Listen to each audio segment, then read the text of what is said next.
Okay, for Algebra 9.4, we are going to take it back a little bit to the previous unit, which was over factoring. So if you don't remember how to factor, I'm going to help you review that a little bit in this lesson, but you really need to know how to factor in order to do this lesson, which is still solving quadratic equations. So it's still kind of what we've been doing, but it is using factoring to do so. So first I need you to understand the zero property product. So what that says is if x plus 3 times x plus 2 equals 0, then what that means is either this part has to equal 0 or this part has to equal 0. And that just makes sense if you think about it, because if it equals 0 and they're being multiplied, then I don't know what this is, but it either has to equal 0 because 0 times anything is going to be 0, or this part has to equal 0 because when you multiply, that's the only way to get something to equal 0. Excuse me. Okay, so knowing that either this or this is going to equal 0, what you do is you just set them both equal to 0. So what I would do is I would kind of branch these off, and let's try this one over here. So x plus, that's not working very well, there we go, x plus 3 equals 0, or you can do this part over here, x plus 2 is going to equal 0. And so then what you're going to do, just like you're going to go back to several grade levels ago, and you're just going to solve this simple equation, minus 3 on both sides. X could be negative 3 if this were 0. And then if this were 0, you would subtract 2 on both sides, and x would have to be equal to negative 2. Now what you're doing when you solve is you are getting those two solutions, those two roots. So again, if I were graphing a parabola, you would either put a dot on negative 3, negative 1, negative 2, negative 3, and then you would also have your other dot on negative 2. So the x's are where it hits the x-axis. There's the solutions or the roots or the zeros. So negative 2 is my other dot, negative 1, negative 2. So that would be a really skinny parabola, or maybe it just barely hits right there. So we don't know the other points on the parabola because we weren't solving to find those. We were just solving to find the two x-intercepts. And they were negative 3 and negative 2, which would be kind of like this. And again, that is when x plus 2 multiplies by, x plus 3 multiplies by x plus 2 if it equals 0. So again, all I did is I branched them off, set them each equal to 0, and then solved. Okay, so they did that same thing here. 4t plus 1 and t minus 2 equals 0. So they branched it off and they said, okay, well, here's the first one, 4t plus 1 equals 0, and they solved that and got negative 1/4.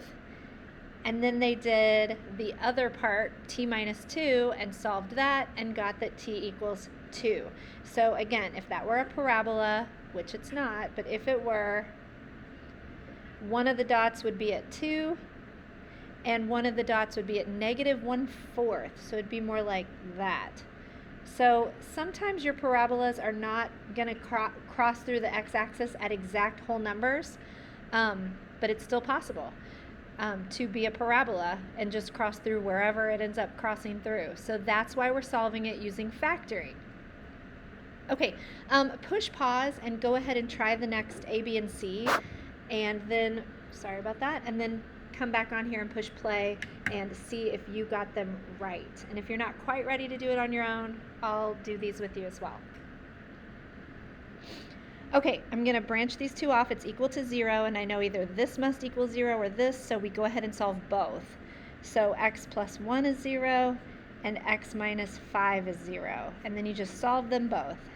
So you would subtract 1 on both sides. So in this case, x is equal to negative 1. And on our parabola, the other x-intercept will be 5. So 9.3's lesson was where we got it down to like x was equal to positive or negative numbers. And remember, that meant that it crossed through 1, 2, 3, 4, 5, 6 at negative 6 and positive 6. So this was like a really wide parabola. So yesterday we still had, or 9.3's lesson, sorry, we still had two answers. It's just that it was like maybe x squared equals 36. So you took the square root of it to get the two roots.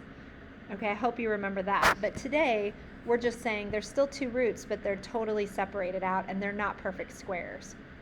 All right, so solving B, 2x plus 3 equals 0. That one would be subtract 3 from both sides.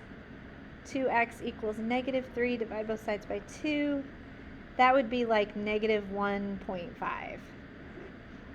And then the other one, which I kind of ran out of room over there for, would have just been add 4 to both sides. So what you might start noticing in your head is that anytime it's just an x and a minus the number, when you add it to the other side, it will be that positive number. So you might have known in your head this was going to be negative 1, this is going to be positive 5. And if you don't know that in your head, go ahead and work it out. You're just going to get that. The only ones that are a little tricky is if it's like a 2x plus 3, like a number here and here. But if it's just x minus 4, you're going to get a positive 4. So you can probably already guess that this is going to be negative 14. This one I'm going to actually work out because it's a little bit harder to do this one in your head. And you're always welcome to do any of them worked out. I mean, just because I point out some patterns does not mean that you don't have to go ahead and do that, work it out. It's better to always figure it out on your own. So this one would be negative half. And then for D, I think I said the next 3 on your own, but I really meant 4. Neither one of these is real easy to do in your head. So I'm going to go ahead and work them both out. I have 7n minus 2, so I'm going to add 2. Then I'm going to divide both sides by 7, and I'm just going to leave it 2/7 because that won't simplify. Over here, well, yeah, that's fine. Over here, you are going to add 4 to both sides. My handwriting is getting worse the quicker I go. And then you're going to divide by 5, and I'm just going to leave it 4/5. So this would be a really crazy parabola. It would be like 2/7 and then 4/5. So maybe it just barely dips down there. Okay, then it gave us some that are now factoring. I was kind of hinting to this earlier in the lesson. So you don't have them each already factored off like we do here equal to 0. So we're going to have to factor it first and then set it equal to 0. So if we jog our memories back to the previous unit, we are trying to find what the firsts would be, so that if you multiply the first one times the first one, it would be x squared. So I hope you remembered that that would be x, because x times x is x squared. Now you need to know what is going to be at the end to where when I multiply, I get 15, and when I add the two numbers, I get 8. So what are the factors of 15 that when added, I get 8? So factors of 15, 5 and 3, and that's it. Because right away you should go, oh, 5 and 3, that makes 8. So we've got 5 and 3. And they're both pluses, they're both positives, so they're going to both be pluses here. So now that we have our two sets of parentheses, you can branch them off and go ahead and set them each equal to 0, just like we did earlier in today's lesson. And you can probably go ahead and do these in your head. You can work them out if you need to. Go ahead and totally work them out if you need to. But if it's x equals positive 5, it's going to end up being a negative 5. And when you subtract 3 to the other side, it's going to end up being a negative 3. So the multiple choice should be negative 5 and negative 3, which is A. And of course it says it right here. But I wanted to work it out and show you too. Okay, if you're ready to try, then go ahead. But if you're not ready or didn't love factoring to begin with, you might want to watch me work these out with you. Okay. So I know that m's are at the beginning because it's m times m to get our m squared. What are the factors of negative 14 that when added is going to be 5? So factors of 14, 2 and 7, and that's going to be it because we can make a 5 out of 2 and 7 somehow. So I'm going to go ahead and write 2 and 7. Now, When you multiply, you need it to be a negative 14. So the only way to get a negative from multiplying is one of these has to be negative and one has to be positive. So it's either going to be negative 2 or negative 7, but not both, because when you multiply, we need it to be negative 14. When we add, we want it to be negative 5. So is it going to be negative 2 positive 7 or positive 2 negative 7 that when you add them, you need it to be a negative 5? That's the only way to get negative 5 when you add. So we need the 7 to be minus and the 2 to be plus. Now that you have those, you can branch them off and you can go ahead and set them each equal to 0 and solve it. And I hope you probably worked these out in your head and you got negative 2 and positive 7. So I'm not making you draw these on the parabola, but I still want you to just keep in mind what it would look like. You'd have a dot over here at negative 2, and you'd have 1, 2, 3, 4, 5, 6, 7, a dot way over here at 7. So I just want you to keep in mind that what we're doing is we're factoring to find the roots, which those roots are solutions to the x-intercepts. It's where your parabola touches the x-axis. Okay, letter B. Let's go ahead and make our two sets of parentheses. We know that p is going to be at the fronts because p times p is p squared. We know we need to find factors of 20 that when added are 1. That's a hidden invisible little 1 there. So factors of 20 are 20 and 1, 10 and 2, 4 and 5. There we go. 4 and 5. We can make a 1 out of somehow doing something with 4 and 5. They're one number apart from each other. So we're going to use 4 and 5. Now let's figure out how. I need them to be multiplied to get a negative 20. So one of them is going to have to be negative because a negative times a positive is going to be that negative 20. But is it negative 5 or is it negative 4? I need them to be added and to be a positive 1. When they are added, they are positive 1. So it's either going to be negative 4, positive 5, or positive 4, negative 5. Let's think of which one of these, when I add them, I get a positive 1. This one. Negative 4 plus 5 is positive 1. So I need it to be negative 4 and positive 5. Then you're going to branch them off, set them each equal to 0. I'm going to go through this part really fast because I think you know how to do a simple one-step equation. And you should have gotten p equals 4 and negative 5. 4 and negative 5. Okay, for the last one, the first term is not 1. See how this was a 1p squared and this was a 1m squared. There was a hidden invisible, just 1 in front. So you can't just go straight to the two sets of parentheses. In this one, when there's a 2 or any other number bigger than 1 at the beginning for the a term, you're going to have to see if there's something you can factor out of all three terms first. And there's not, because 2 cannot be factored out of 15. So the next step, if you can't factor anything out, you're going to have to do this diamond method, which I know a lot of you struggled with. So let me review how to do it. You multiply your a and c terms and they go up here. So that was 2 times 18 is 36. Your b term goes in the middle, so that's negative 15a. Or it doesn't really matter if you put the a's. I don't really care about that. Then you take your a term and leave it with its letter. It's a variable, so 2a over, and these become fractions. And you're basically done with the diamond except for the denominators of the fractions, and here's how to figure those out. What two numbers can we multiply to get 36 and add to get negative 15? So multiply, add. So factors of 36 are, let's see, 9 and 4, that won't add up to 15. 6 and 6, no. 12 and 3, yes, we can get 15 out of 12 and 3. So let's figure out what we need. We need them to be multiplied to be a positive. The only way to get this positive by multiplying is either a positive times a positive or a negative times a negative. And when you add, I need it to be negative.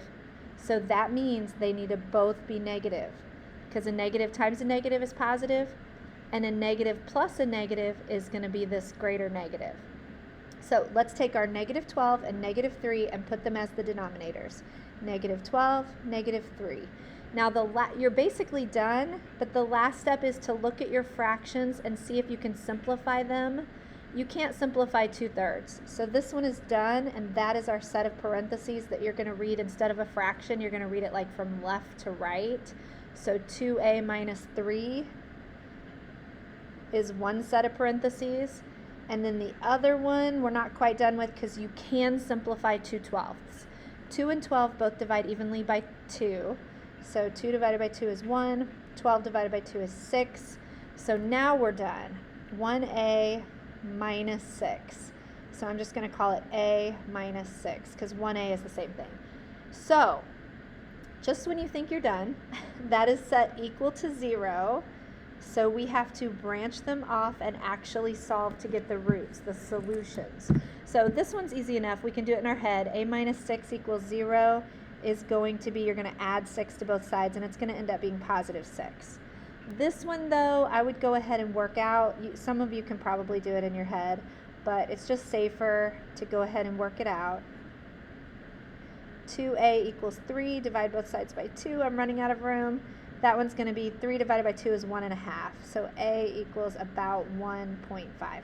So our two roots, our two solutions would be 6 and 1.5. Okay, let's look at the next page. The only thing different about this page is sometimes it doesn't equal 0. You just have to move it over so that then it equals 0. So I'm not going to work out this one. It's actually done here for you. But standard form means it's equal to 0. So you have your ax squared, your plus bx, and then your minus c, or your plus c, but you're going to minus 18 to the other side. Then it's equal to 0. See how they've done that? They minus 18, they subtracted 18 to over here to set it now equal to 0. And then they did the fun diamond method, and they got 4x plus 3 and x minus 6, which means x is going to be positive 6 and negative 3/4. So they worked that out. I'm going to move down and do the you try with you because there's nothing different about this. The only thing is it's not equal to 0, but you move it and then it's equal to 0. So here's what this one looks like. We need to put it in standard form first, which means it needs to be equal to 0. So we are going to add 49. See how it's negative 49? So we need to go through it and add 49 to move it over to the other side. So once we do that, we will have x squared plus 14x plus 49 equals 0 because we just moved that negative 49 by adding it to the other side. All right. Now the a term is 1, so you don't have to do the diamond method. You can just do this in your head. If anytime the a term is 1, you can do that. So put x's at the fronts. And we need to come up with what can you multiply to get 49 and add to get 14.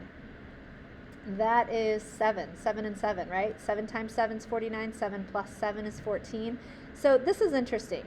If we branched these off and set them each equal to 0, you're going to get the same answer, aren't you? Because x plus 7 equals 0 is the same thing as x plus 7 equals 0.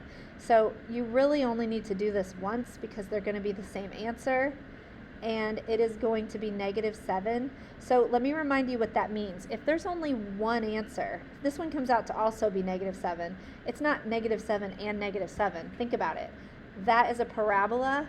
Sorry, let me make this make sense. That's a parabola, and it's saying that the solution on the x-axis is negative 7.